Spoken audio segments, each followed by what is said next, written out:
분들이 많이 있습니다. 네. 얼굴들이 다들 이렇게 그냥 빛나요. 콜라겐을 먹어서 그런가? 콜라겐을 먹어서 그런 것이 아니라 하나님의 영광을, 하나님의 영광을 받아서 그렇게 빛나는 게 있습니다. 오면서 참 많은 생각이 들더라고요. 내가 가는 저 길 끝에 정말 주님이 계시긴 계신 것일까? 이런 생각을 하면서 왔어요.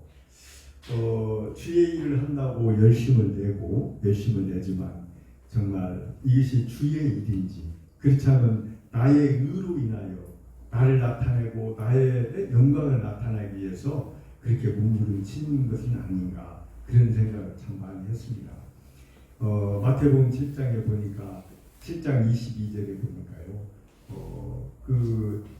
내가 주의 이름으로 귀신도 많이 쫓아내고 능력도 많이 발휘했는데 주님께서 도대체 그 앞에서 나는 너를 모르겠다라고 그런다는 거예요.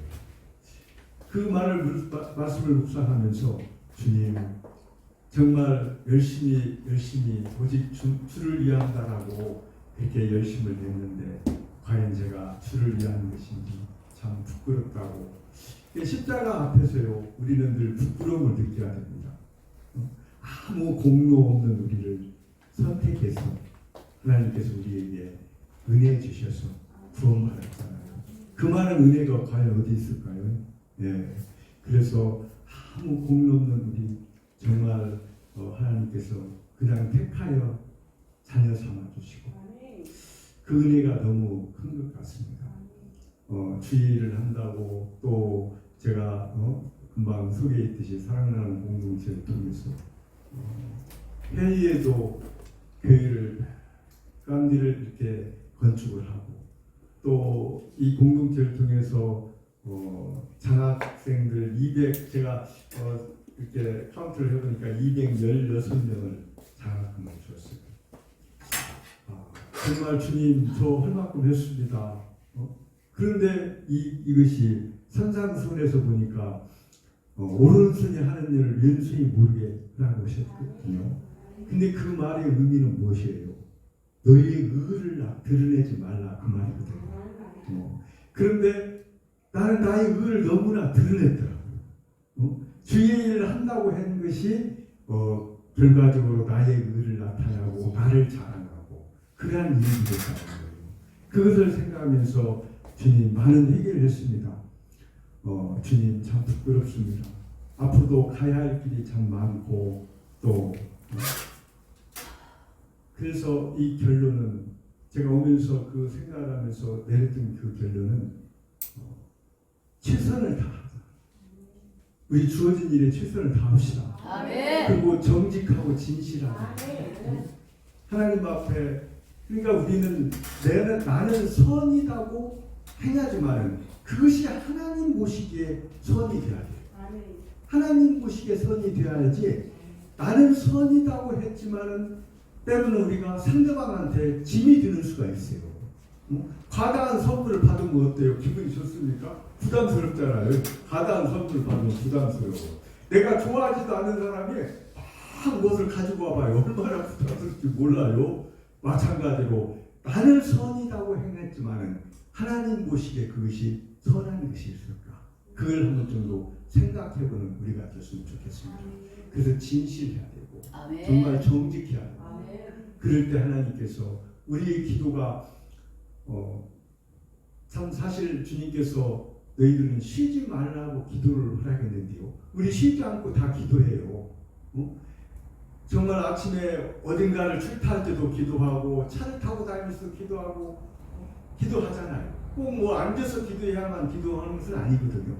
그래서 우리 쉬지 않고 기도하는데 그 기도들이 하나님 보시기에 정직하고 진실할 때요. 그 기도들은 다 응답되지만 아멘. 이번 설교를 통해서도 특별히 또 우리의 기도의 제목들이 있다. 기도를 지금까지 해왔던 것들이요. 이러한 성의를 통해서 선포되는 말씀 속에서 응답이 있는 거예요. 그 응답을 붙잡는 우리가 됐으면 좋겠습니다. 그리고 이번 성의를 통해서 우리의 문제들이 해결되어지고 회복되어지는 놀라운 축복이 있기를 해요.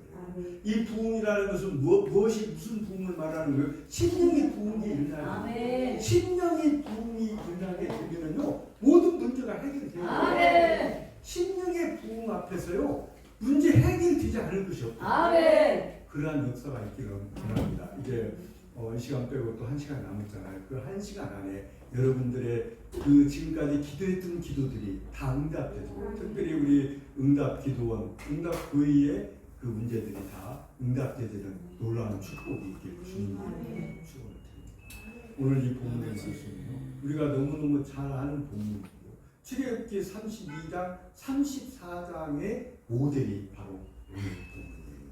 출애굽기 32장에 보니까 어떤 일이 있었어요?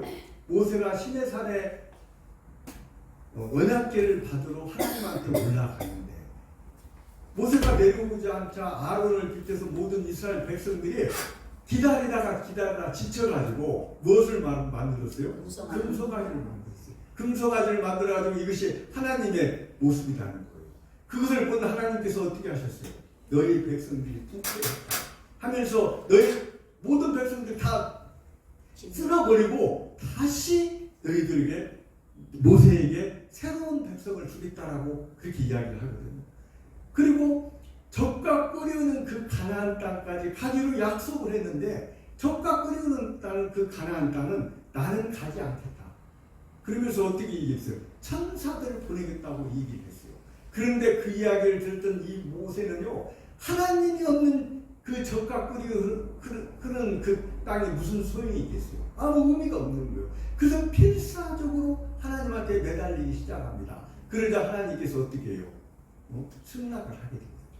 그게 승낙을 하게 되는데 33장에 보니까 모세가 다시 시내산에 올라가서 언약궤를 받으러 오면서 언약궤를 받으면서 하나님 영광을 보여달라고 하셨을 때 하나님께서 나를 본 사람들은 살 수가 없기 때문에 바위틈에다가 이 모세를 바위틈에 숨겨놓고 그 앞을 지나가잖아요. 그러면서 그 후에 어떻게 모세의 얼굴이 변합니까? 빛나기 시작했다가 빛나. 그냥 모세의 얼굴이 막 빛나는 거예요. 그래서 모세가 내려오자 죄를 졌던 아론과 이 백성들이 그의 얼굴을 바로 똑바로 쳐다보지 못해요. 그래서 하나님의 영광을 받게 되면요 우리의 모습이 해같이 빛난다. 아멘. 우리 응답교회 식구들은 전부 다 모습이 그냥 빛납니다. 해같이. 뭐 콜라겐만 먹어서 그런 것이 아니에요. 예, 성령에 충만하게 되니까 모두가 모습들이 아주 이러한 은혜가 있어야 된다. 그런데요 아론과 이스라엘 백성들은요 이 모세의 얼굴을 똑바로 바라보지를 못하는 거예요. 그 이유가 뭐예요? 그들은 죄를 졌기 때문이에요. 죄를 진 사람들은요 이 충만한 그 성령에 충만한 사람을 함부로 쳐다보지를 못해요. 제가 이 오래전 이야기인데요. 우리 어머니를 모시고 제가 이제 교회를 갔어요. 교회를 갔는데 우리 어머니가 이제 새벽 교회를 기도회를 갔어요.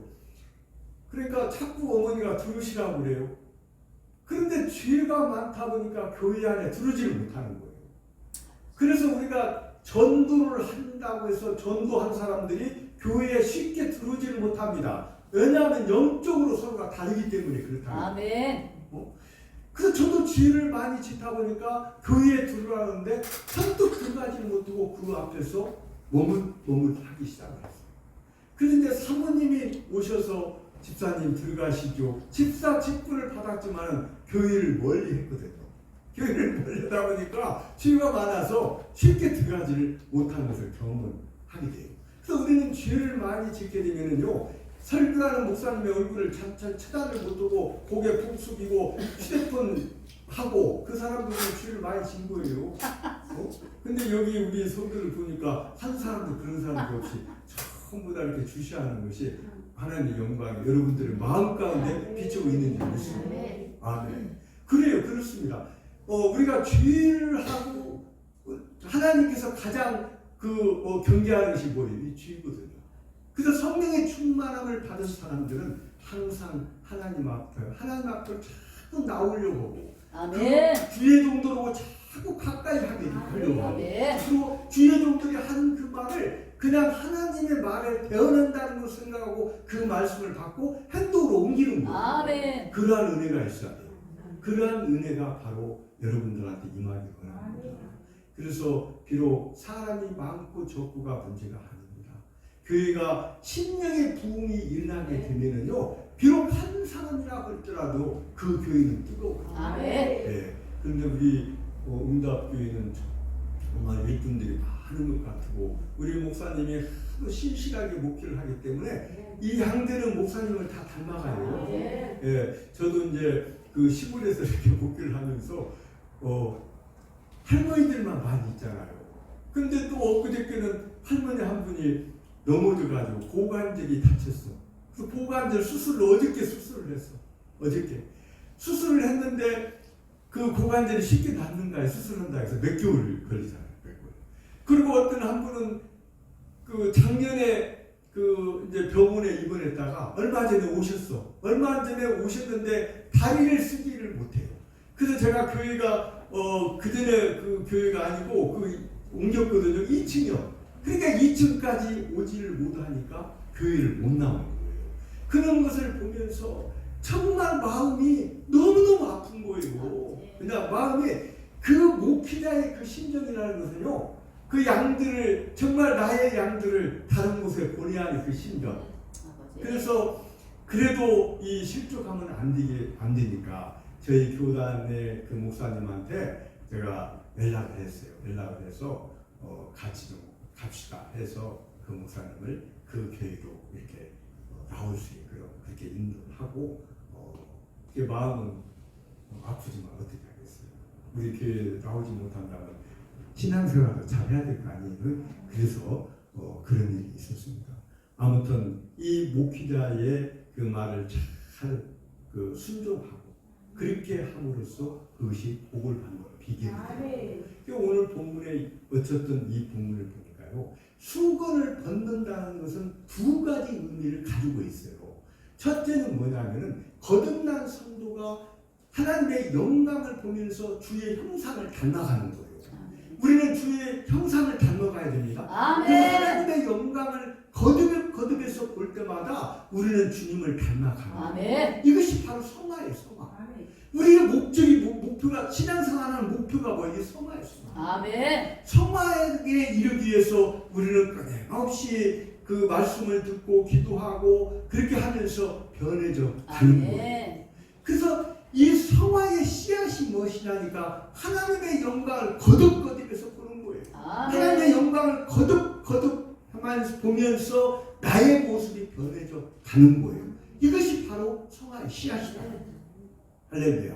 그래서 이러한 은혜가 있기를 원합니다. 내가 그래서 은혜를 받았다는 것은 무엇을 의미를 하냐? 하나님의 말씀을 듣고 깨닫고 하나님의 말씀을 듣고 깨닫고 변해져 가는 거예요. 이것이 바로 은혜를 받았다는 거예요. 은혜를 받았다고 했을 때 우리가 볼 때 어때요? 그냥 나의 귀에 그냥 그 좋은 얘기만 들리고 그것이 은혜를 받은 게 아니에요. 그것은 은혜를 받았다는 것이 아니라 그는 나의 귀를 충족할 한 것뿐이에요. 그러나 우리는 심령의 은혜가 돼야 됩니다. 심령의 은혜를 받아야 돼요. 여기 잘 알다시피요. 그 사도행전 12장에 16장에 보면요, 바울 사도가 복음을 전하다가 그는 아시아에 가서 복음을 전하기를 원했어요. 그런데 주의 영이 허락을 하지 않는 거예요. 그래서 그가 어디로 갔어요? 마게도냐로 갔어요. 그래서 마게도냐에 첫석했던 이 빌립보에서 귀신 들린 여종을 구해준 귀신 들린 여종을 구했으면 어떻게 해요? 칭찬을 받아야 되잖아요. 그런데 그가 죽도록 매를 맞고서 어디에 갔지? 감옥에 갇혔는지 어디 좀 말아요. 그런데 그 감옥 속에서 얼마나 매를 맞았는지, 그리고 그는 그냥 감옥에 갇혀 있는 게 아니라 발에 차고를 차고서 갇혀 있는 거예요. 그런데 갑자기 바울과 실라가 찬송을 부르기 시작하잖아요. 왜 찬송을 불렀어요? 비록 육신은 힘들었지만 거기에서 주님의 뜻을 발견한 거예요. 그리고 주님을 만난 거예요. 그러다 보니까 심령이 뜨거워지기 시작합니다.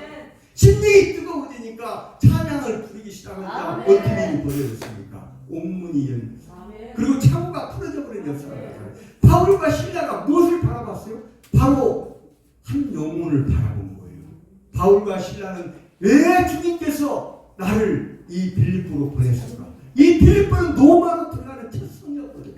로마로 이 복음이 땅끝까지 증거되어지기 위해서는 반드시 이 복음이 빌립보에서부터 시작이 되어야 한다는 이 사실을 바울과 실라는 영적으로 그것을 보고 알았던 거예요. 그러다 막 찬양이 터지기 시작합니다. 여러분, 찬양은 어느 때 많이 터집니까? 기쁠 때 많이 나오잖아요. 기쁠 때, 심령이 막 기쁘고 막 뜨거울 때 찬양이 일어나는 거예요. 그 찬양 속에서 모든 문제가 해결되어진 놀라운 역사입니다. 사도행전 12장에 또 보면은 베드로와 요한이 어떤 일이 벌어졌어요. 죽도록 매를 맞고서 그들이 감옥에 갇히잖아요. 그런데 사도행전 12장 7절에 보니까요, 보라.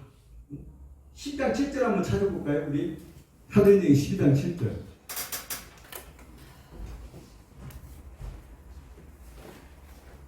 물 한 잔. 원사님 갖다 놓으세요. 앞으로.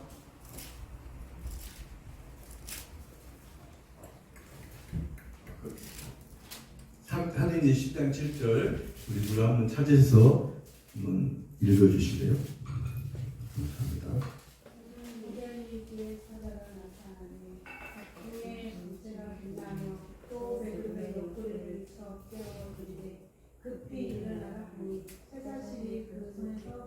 아멘. 지금 주의 사자가 와서 그 옆구리를 치면서 호른이라는 이 말의 무슨 의미냐면요. 영어 성경에는 비홀드로 되어 있어요. 비홀드. 비홀드라는 말이 뭐예요? 보라는 거예요. 지금 사람의 힘으로 능으로는 도저히 그 감옥에서 빠져나올 수가 없는 거예요. 그런데 하나님께서 하시는 일을 보라는 거예요. 천사가 와서 그 옆구리를 치면서 깨울 때 이 베드로와 요한은 어떤 상태에 있었어요? 그들은 세상 모르고 잠에 빠져 있어요. 잠에 왜 이렇게 빠져 있을까요? 하나님을 믿었기 때문에. 아멘. 하나님께서 반드시 구원해 줄 것이라는 것을 믿은 거예요. 그래서 하나님이 하시는 놀라운 일들이 지금 이렇게 일어났다는 거예요. 우리는 우리의 힘으로 눈으로 우리의 생각으로 어떤 환경을 바라보게 되면 그 문제가 해결되지 않아요. 이스라엘 백성들이 출애굽을 해서 애굽에서 출애굽을 해서 어디로 갑니까? 가나안 땅으로 가고 있잖아요. 가나안 땅으로 가고 있는데 그 앞에는 홍해 바다가 놓여 있었어요. 그리고 그 뒤에는 누가 쫓아옵니까? 애굽 군대들이 쫓아오고 있어요. 그러니까 이스라엘 백성들은 이제 원망하기 시작합니다. 우리가 매장지가 없어서 여기서 죽이려고 하면서 막 그냥 난리가 난 거예요. 근데 하나님께서는 어떻게 했어요? 그 바다에 길을 내서 이스라엘 백성을 안전하게 그것을 다 건너게 하시잖아요. 우리의 생각으로요, 우리의 이성으로, 우리의 지성으로는 도저히 풀리지 않는 문제들이 하나님께서는 하신다. 그런데 중요한 것은 무엇이냐? 전적으로 내가 하나님을 의지하고 믿느냐 하는 것이 중요하다. 전적으로 믿음을 갖기를 바랍니다. 하나님께서 하신다는 그 전적을 믿음을 가지게 될 때 놀라운 역사가 나타나고 그것을 경험할 수가 있다는 거예요. 근데 중요한 것은 무엇이냐면 빌립보 3장 10절에서 말한 것처럼 우리가 그 부활의 권능을 경험하기 위해서는 반드시 예수 그리스도와 함께 죽어야 합니다. 부활은 누가 부활할 수가 있는 거예요? 죽는 자만. 아멘. 죽는 자가 부활을 경험하는 거예요. 죽지 않고 어떻게 부활을 경험할 수가 있겠어요? 그 죽는다는 그 의미가 뭐예요? 내 생각, 내 자아를 다 내려놓고 내 생각, 내 자아를 다 내려놓고 온전하게 주님께 모든 것을 맡기게 될 때요 놀라운 그 은혜를 경험할 수 있어요. 근데 내 생각 가지고 내 뜻 가지고 나의 경험을 가지고 우리는요 우리의 경험을 앞세울 수도 없어요. 그런 존재예요. 우리 인간의 연약함 때문에요 내 생각 앞세우고 내 경험을 앞세우게 돼요. 그러나 하나님께서는요 내 생각 내 경험에 책임져 주지 않으셔요. 하나님 말씀에 순종하게 될 때요 하나님은 그 말씀 순종할 때 책임을 져요. 하나님께서 자기 말에 순종했는데 책임 안 지겠어요? 근데 내 생각대로 하고 내 그 경험대로 하는데 그렇게 하고서 하나님 내 책임져 주지 않으세요? 그렇게 할 수 있는 거예요?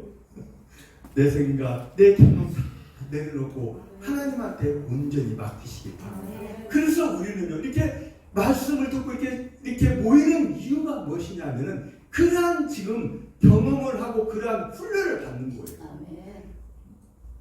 내 생각, 내 경험을 내려놓기가 참 쉽지가 않아요. 쉽지가 않음에도 불구하고 내가 자꾸 이런 신앙의 훈련을 통해서 내 생각도 내려놓고 내 경험도 내려놓게 된다. 그렇게 될 때요, 하나님께서 놀라운 일을 하시네요. 하나님께 모든 것을 맡기다. 우리가 또 기도도 보세요. 기도할 때 기도의 응답을 다 받아요, 안 받아요? 너희가 내 안에 너희 말이 내 안에 거고 내 말이 너희 안에 거할 때 너희들이 무엇이든지 구하라. 그러면 다 이루신다고 하셨잖아요. 근데 이 무엇이라는 말이 이 티안이라는 말인데요. 이 티안이라는 말 속에서는 내가 다 듣는다는 거예요. 주님께서 다 듣고 행한다는 거예요. 그때부터 주님께서는 일을 하시는데 도대체가 그렇게 기도를 해놓고 움직이지 않는 거예요. 기도를 했으면 움직여야 되잖아요. 움직이는 하나님은 인격의 하나님이셔요. 그냥 막 억지로 그냥 끌고 가지 않으셔요. 내가 움직일 때 그때부터 하나님은 일을 하신다는 거예요. 제가 이제 교회 그 시골에 이렇게 교회에 갔어요. 기도를 하면서 하나님께서 주신 비전이 있었어요. 그래서 그 비전을 놓고 기도를 하는데 어느 날 새벽에 다 주님이 그렇게 정말 책망을 하는 거예요. 야, 이 목사 기도했으면은 움직여야 될 거 아니냐. 왜 기도만 하고 이미 기도할 때부터 응답이 다 되어졌는데 왜 가만히 있느냐는 거예요. 그래서 제가 그때부터 깨달음이 있는 거예요. 아, 그렇구나. 그래서 저는 이제 하나의 좀 장점이 무엇이냐면요. 한 번 딱 마음을 먹으면 그때 바로 움직여요. 머뭇거리를 하지 않아요. 이것이 옳은 길이라면 옳다라고 했을 때는요 바로 그냥 시작을 하거든요. 그래서 제 차를 팔았어요. 이제 바로 그냥 중구상인한테 전화를 했어요. 전화를 해서 이런 차인데 얼마나 줄 수 있습니까? 그랬더니 2,100만 원 준다고 그래요. 그래서 10만 원이라도 더 받아보려고 얘네들이 전화해가지고 2,110만 원을 받고서 그 차를 팔았어요. 팔고 그게 종잣돈이 됐잖아요. 그래서 이제 건축을 하려고 보니까 거의 한 1억 정도로 가까이 가져야 되겠더라고요. 그래서 또 이제 이렇게 하다 보니까 또 뭐 빚도 어디서 준다 하고 또 누가 뭐 이렇게 돈도 좀 준다 하고 그렇게 해가지고 시작을 한 거예요. 시작하지 않았으면은 정말 하늘에서 돈 떨어지기만 기다리고 있었더라면은 그 건물을 질 수가 없었을 거예요. 그래서 하나님께서 이미 기도했고 응답이 이루어졌다면 그때부터 움직이는 것은 나의 몫인 거예요. 죽은 나사로를 보세요. 죽은 나사로죠. 예, 죽은 나사로가 무덤 속에 있는데 주님께서 뭐라고 하셨어요? 돌을 치우라 했잖아요. 돌을 치우는 것은 우리의 몫이에요. 그리고 돌을 치우고서 죽은 자까지 살리려고 할 필요는 없는 거예요. 죽은 자는 누가 살려요? 주님이 살리거든요. 그런데 우리는 돌도 내가 치우고 죽은 자도 살리려고 하니까 힘이 드는 거예요. 그래서 내가 할 일만 하면 되는 거예요. 우리가 잘 아시는 오병이의 기적을 보세요. 오병이의 기적. 오병이의 기적은 어떻게 일어나는 거예요? 보리떡 몇 개예요? 5개. 보리떡 5개. 생선 뭐예요? 2마리. 그 생선 2마리와 보리떡 5개로 무엇을 할 수 있느냐고 했지만 그것이 주님 손에 들어가니까 5,000명이 먹고도 12바구니가 남는 놀라운 역사가 일어나잖아요. 그래서 이것 가지고 무엇을 할 수 있을 것가 아니라 이것이라도 정성을 들여서 주님께 드릴 때 주님은 그것을 받고 주님은 그런 은혜를 모두가 경험을 하기를 원합니다. 근데 행동하지 않는다면 그 은혜를 어떻게 경험하냐는 거예요. 행동을 할 때 그 은혜를 경험할 수가 있다 그 말이에요. 그래서 수건을 벗어버린다는 것은 이렇게 하나님의 영광을 보는 거예요. 영광을 거듭난 성도들이 하나님의 영광을 거듭거듭해서 보면서 주님을 닮아가는 그것을 지금 말씀을 하고 계십니다. 이게 두 번째가 또 무엇이냐니까 율법으로부터 자유를 준다. 율법. 어떤 도둑님이요, 어떤 강도가 잡힌 거예요, 경찰관한테. 그러니까 이 강도가 뭐라 했냐면 이것은 무효다고, 나를 잡으면서 무효다고 막 주장을 하기 시작했어요. 그래서 왜 무효다고 하니까 이 경찰관이 무단 횡단을 해서 자기를 잡았다는 거예요. 그러니까 법을 어겼기 때문에 자기가 잡힌 것이 무효다고 그렇게 얘기하기 시작을 했어요. 지금 우리가 찾아서 무전유지, 유전무지란 말이 있잖아요. 무전유지, 유전 맞는 거예요? 무전유지, 유전무지. 네? 네. 돈이 있으면은요, 이 법도 이렇게 그게 이렇게 죄가 되지 않고, 돈 없으면 죄 가지고 또 감옥에도 가고 그러잖아요. 그런데 하나님의 법은요, 이 중간이 없어요. 중간이. 죄는 죄, 아니면 아니고. 이거 두 가지예요. 그래서 율법을 하나님께서 주신 목적이 무엇이냐니까요. 처음에 이 세 가지 목적이 있는데 삶의 표준으로 줬다는 거예요. 이게 일상생활을 하는데 이 법을 지키면서 살아가라. 그래서 율법을 주셨다는 거예요. 그래서 여호수아 1장 7절에 보니까 이 율법을 지킬 때 나는 너희들과 항상 함께 할 것이고 아멘. 어디를 가든지 형통할 것이라는 약속을 하거든요. 근데 이스라엘의 역사를 보면은요, 율법을 지키냐 안 지키냐에 따라서 흥망성쇠가 달려 있었어요. 우리가 이스라엘 역사를 볼 때, 그들의 하나님의 율법을 지키지 않음으로써 어떻게 돼요? 70년 동안 포로 동화를 끌려가게 되잖아요. 그리고 하나님의 징계가 그때부터 임하면서 그들이 어떻게 돼요? 하나님께서 그들을 버림으로써 버림을 받게 되잖아요. 그래서 이 첫 번째는 이 삶의 표준으로 율법을 지켜라. 그리고 두 번째는 죄를 깨닫게 하기 위해서 아멘. 죄. 내가 죄인임을, 율법을 통해서 내가 죄인임을 아는 거예요. 그러면서 이 율법은 구원의 목적으로 준 것이 아니에요. 시내산에서 이스라엘 백성들이 이미 출애굽을 해서 시내산에서 이 율법이 주어졌다는 거예요. 율법이 주어지면서 무엇과 함께 주어졌어요? 성막 설계도까지 함께 주어졌다는 거예요. 이 성막 설계도를 줬다는 것은 뭐예요? 제사법을 줬다는 거예요. 제사법. 왜 제사법을 줬어요? 인간은 이 율법을 다 지킬 수가 없어요. 연약함 때문에, 인간의 연약함 때문에. 그래서 하나님께서는 이 제사법까지 주면서 제사를 통해서 죄사함 받기를 원했던 것입니다. 그래서 죄를 로마서 3장 20절에 보니까 이 율법은 율법의 행위로서 의롭다 하는 것이 아니라 이 율법은 죄를 깨달음이라 이렇게 말씀하셨습니다. 그래서 율법을 통해서는 죄를 깨닫기 위해서 율법을 주셨다는 거예요. 그리고 세 번째가 뭐냐니까 갈라디아서 3장 23절 24절에 보니까 이 율법이 바로 초등교사가 되어서 예수님한테 인도하는 역할을 한다. 율법이 우리를 주님으로 인도하는 역할을 한다. 그러면 주님께서 어떻게 우리를 율법을 통해서 우리를 어떻게 인도합니까? 신명기 28장 15절에 보면은요, 모세가 한 말인데요, 앞으로 우리 형제 중에서 나와 같은 선지자가 나올 것이다. 그래서 너희들은 그의 말을 잘 들으라고 하시거든요. 그 누가복음 13장 33절에 보니까 예수님께서 바로 선지자가 예루살렘 밖에서 죽는 법이 없다 하면서 본인이 선지자임을 나타내셨어요. 아멘. 그 예수님께서 이 땅에 오신 그 세 가지 직분이 있어요. 그것이 첫째가 뭐예요? 왕이에요, 왕. 왕의 의미가 뭐예요? 다스리고 통치한다는 거예요. 그리고 두 번째가 뭐예요? 제사장이에요, 제사장. 제사장은 우리를 대신해서 우리의 모든 문제를 이렇게 제사를 드리는 역할을 하는 것이 바로 제사장이에요. 그러니까 제사장으로서 골로새 1장 22절에 그가 육신으로 오셔서 죽음으로써 우리를 거룩하고 흠이 없고, 그러니까 육신의 모양을 통해서 십자가에 죽으심으로써 우리를 거룩하게 하고, 그리고 책망받을 것이 없고 허물이 없게 하기 위해서 그분이 화목제물이 되셨다고 말씀하시거든요. 그래서 제사장으로 오셨고 또 하나는 선지자로 오셨다. 선지자의 역할이 뭐예요?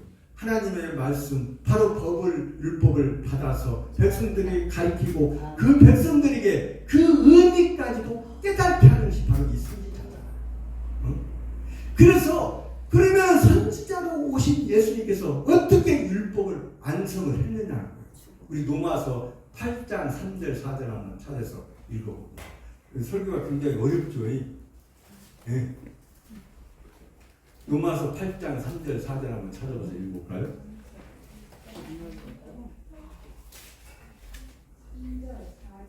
(8장 3절 4절) 시작. 율법의 혁신으로 말미암아 연약하여 할 수 없는 것을 하나님의 영광 이루어지게 하려 하십니다. 아멘.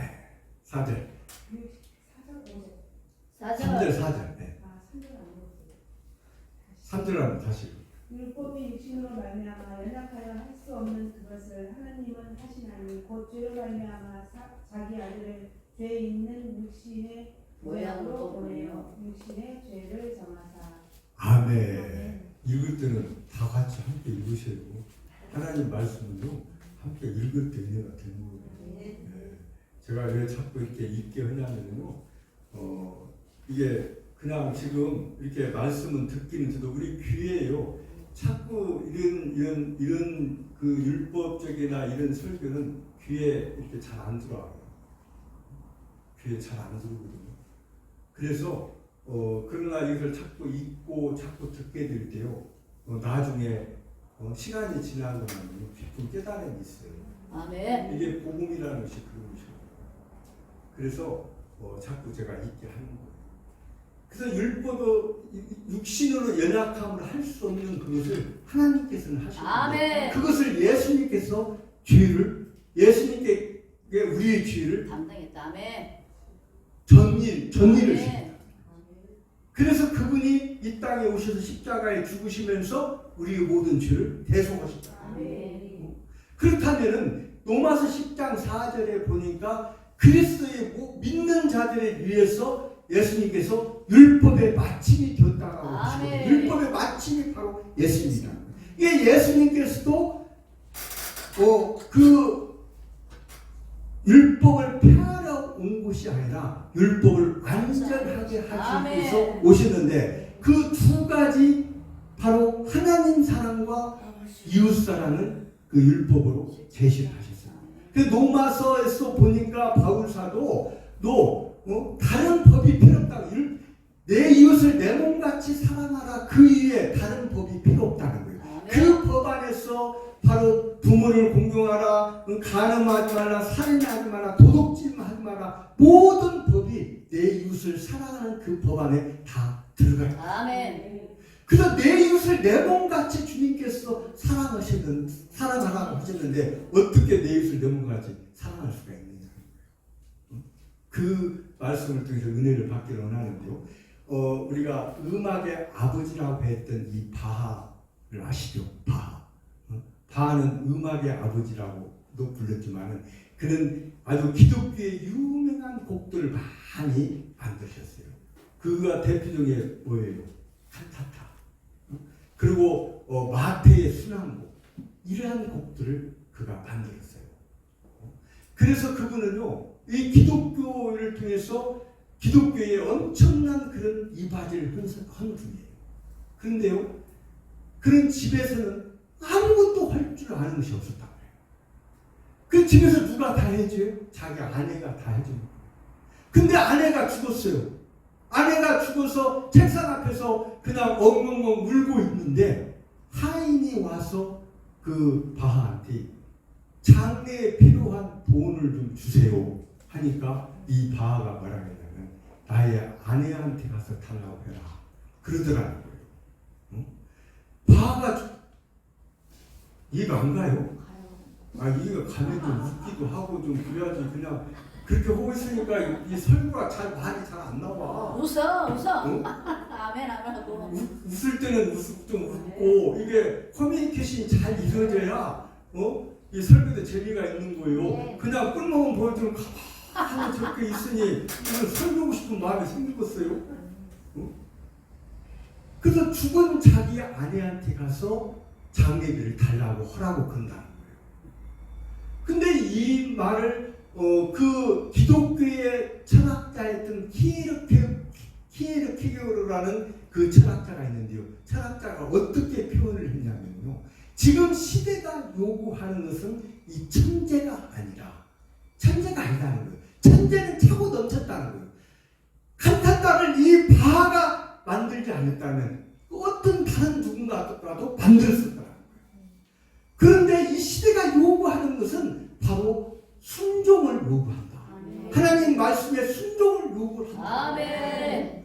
그래서 이 바하가 비록 하나님의 영광을 위해서 많은 사람들에게 이렇게 위대한 작곡을 했다 할지라도 그의 아내나 그의 자식들이나 그의 종들한테는 하나님의 영광스러운 모습을 보여주지 못했다는 거예요.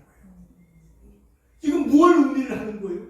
우리가 하나님께서 우리에게 요구하는 것은 이 거룩함일 거예요. 지금요 죄를 죄로 여기지 않는 세상에서 우리가 살고 있어요. 죄를 죄로 여기지 않는 거예요. 그 이유가 뭐예요? 이미 화인이 맞아버렸어요. 양심의 화인을 맞아가지고 지금 시대가 자꾸 변하다 보니까 한 10년 전, 20년 전에는 그것을 보면 그가 죄인 줄 알고 막 마음이 아팠던 것이 지금은 그것을 아무렇지 않게 여긴다는 거예요. 그리고 거룩함을 찾게 될 때 믿는 사람들조차도 그 거룩함을 거부한다는 거예요. 무슨 거룩이야? 뭐 저 혼자 거룩, 혹시 여기서도 그럴 수도 있어요. 저 혼자 거룩한 척에 뭐 저만 그렇게 예수 잘 믿나? 이렇게 할 수가 있다는 거예요. 근데 주님께서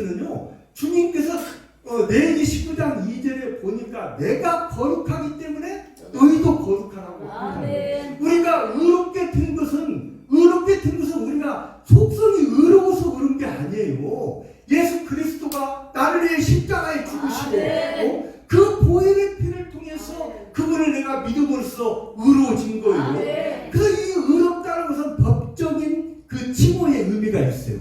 예를 들어서 법원에 가가지고요 아무리 뭐 죄를 크게 졌다고 하더라도 재판관이 그냥 땅땅땅 치면서 죄가 없어 하면 죄가 없는 거예요. 이게 일사부조리 원칙이라고 하잖아요. 비록 주님 앞 우리가 죄인이지만 하나님께서 예수 그리스도를 통해서 우리는 죄가 없다라고 의롭다라고 선포를 해버렸다는 거예요.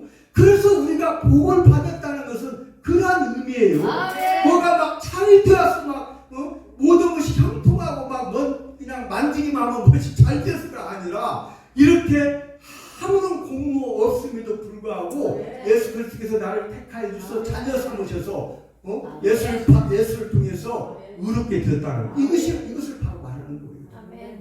내가 뭔 말을 나가지고 이런 거를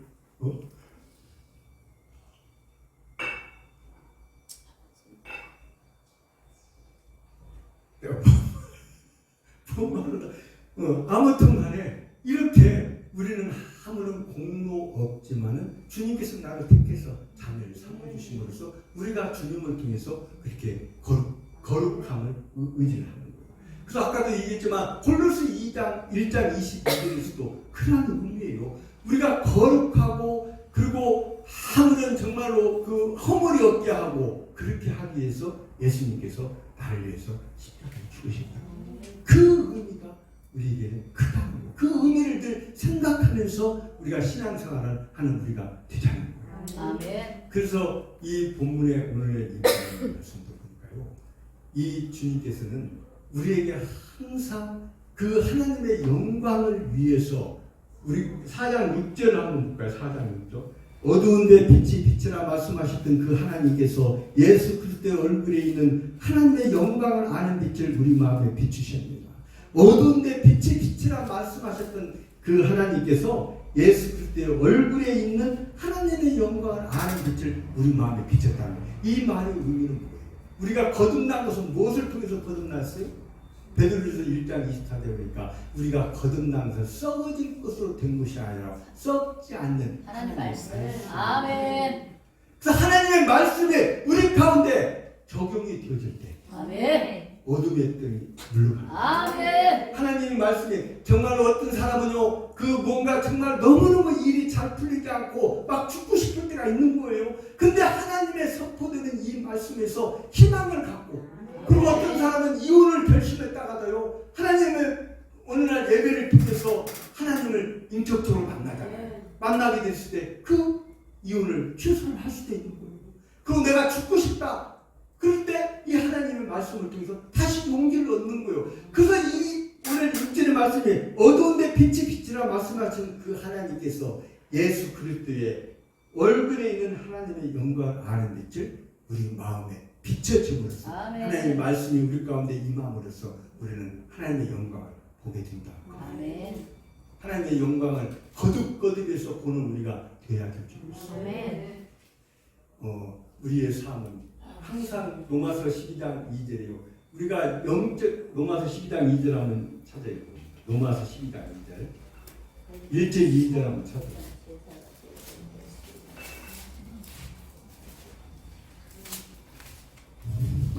로마서 12장 1절 2절 시작. 그러므로 형제들아 내가 하나님의 모든 자비하셔서 너희를 권하노니 너희 몸을 하나님이 기뻐하시는 거룩한 산재물로 드리라.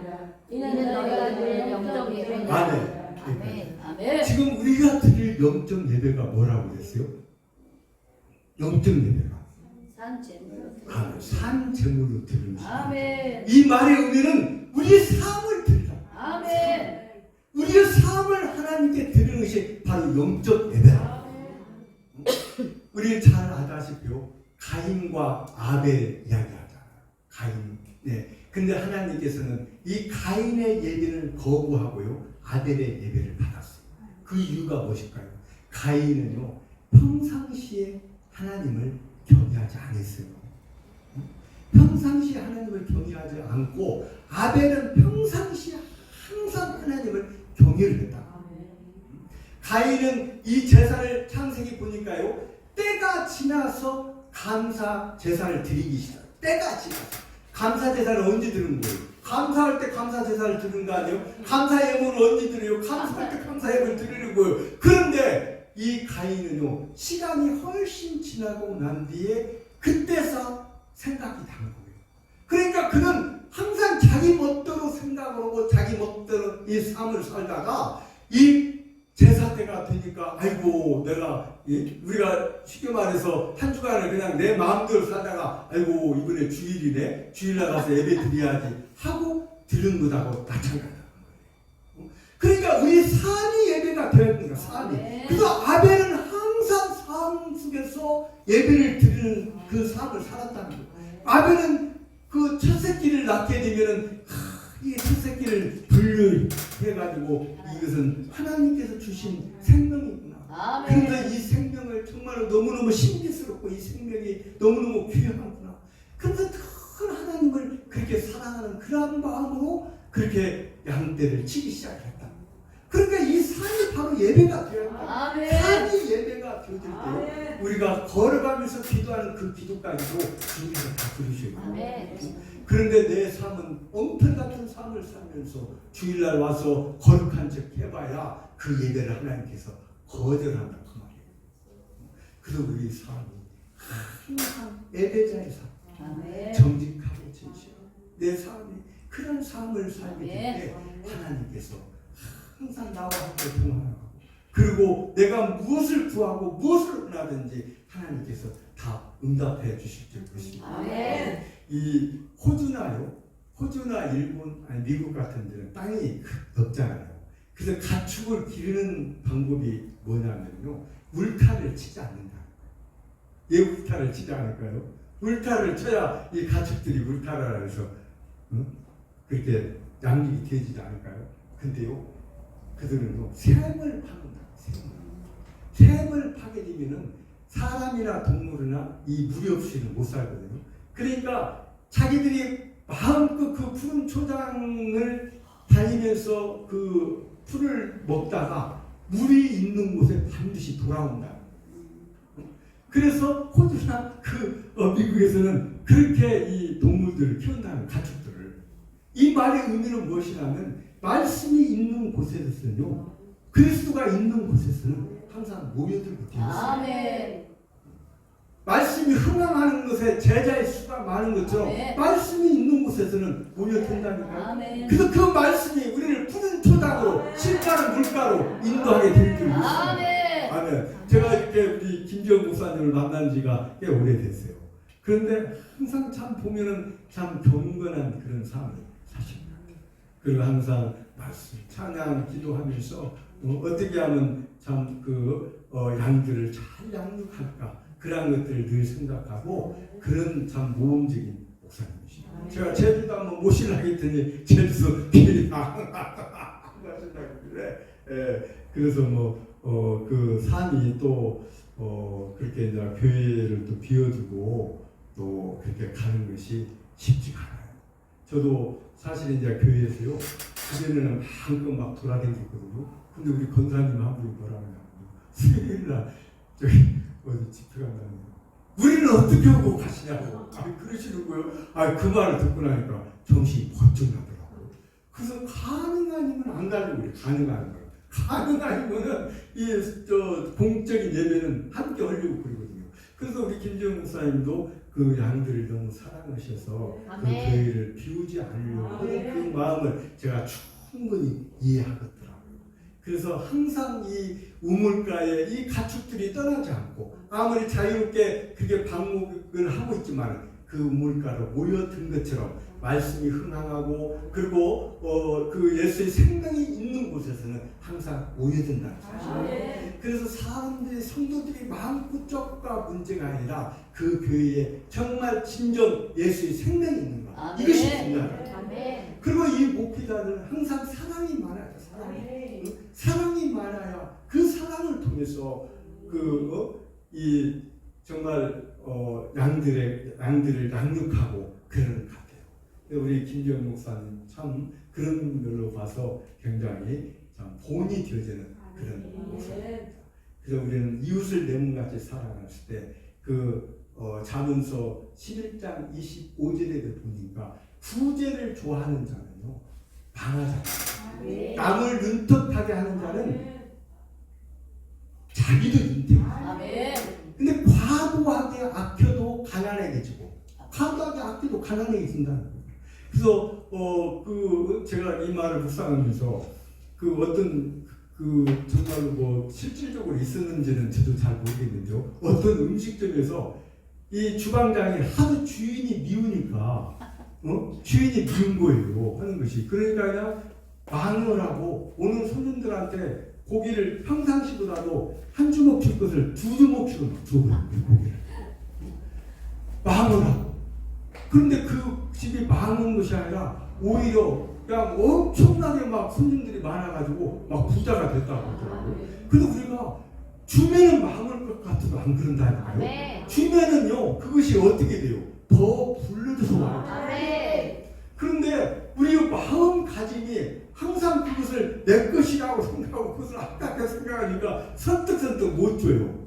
그런데 우리 믿는 사람들은요 그런 것들을 잘해야 돼요. 베풀고 그리고 이사야 58장에 보니까요 줄인 자에 먹을 것을 주고 유리한 자를 집에 두고 헐벗은 자를 입히고 그러면 내 빛이 새벽별같이 빛날 것이요 내 치유가 급속히 일어날 것이요 내 공의가 내 아이 앞에 나의 여호와의 영광이 너희를 호위할 것이라고 그러거든요. 그래서 너희가 어디서 나를 부르든지 내가 응답하고 네가 찾으면 내가 반드시 있겠다.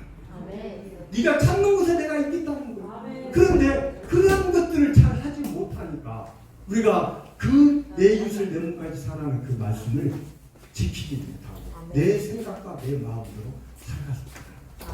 여러분 앞으로라도 정말 내 도움이 그래서 이웃이라는 것은 무엇이냐면요 성경에서 말하는 이웃이라는 것은 내 도움이 필요한 그 사람이 바로 이웃이라는 거예요.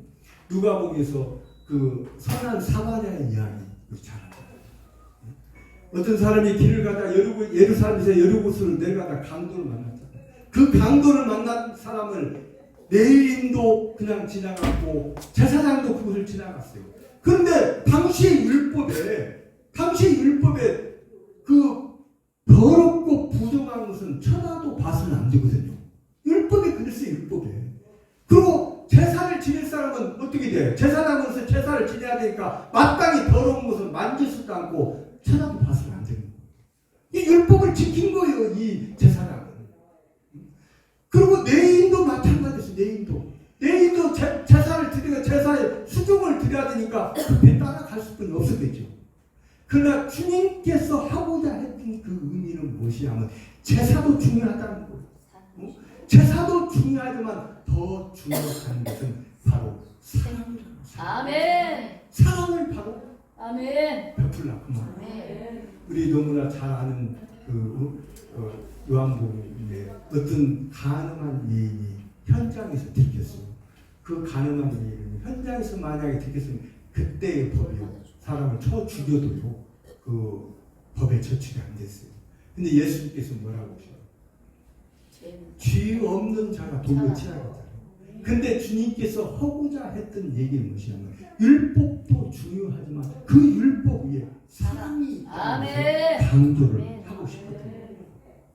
당시 예수님께서 하나님께서 이 율법을 주었던 것은 그 율법 안에서 살아가라고 주었지만은 그 율법이 악해서가 아니라 하나님이 그 율법을 준 그 선한 율법을 주었는데 그 율법이 사람의 인간의 한계 때문에 지킬 수가 없었던 거예요. 지킬 수가 없어서 예수님께서 손수 이 땅에 오셔서 그 율법을 다 완성을 해 주셨어요. 아멘. 그래서 로마서 8장 아까 3절 4절 읽는데 1절 2절에 보니까 그리스도 안에 있는 자는 정죄함이 사망의 법에서 생명의 법으로 옮겨집니다. 아멘. 그래서 우리는 도저히 이 율법을 지킬 수 있는 힘이 없어. 그래서 예수님께서 오셔서 성령님을 통해서 이 율법 안에 율법은 무지막지했잖아요.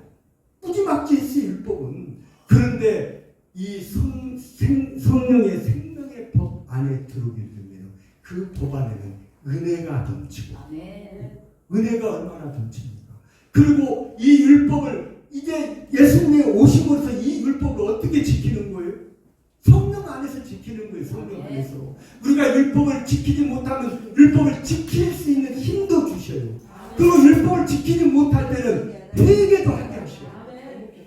그렇게 하면서 이 율법을 지킬 수 있도록 그 율법을 가지고 성령님께서 생명의 역사를 일으켰다. 그러니 이 시대에 얼마나 우리가 기쁘냐고. 로마서 8장 2절 1절 2절 다시 한번 찾아 읽어봐요. 로마서 8장 1절.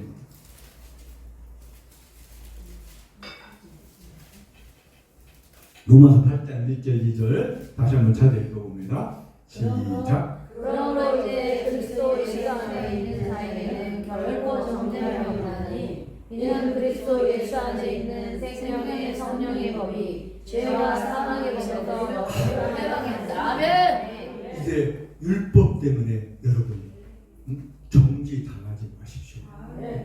어떤 사람이요 교회를 이제 하도 교회 이럴 때 마찰이 트러블이 있다 보니까 교회를 옮기려고 이렇게 전도사님한테 얘기를 한 거예요.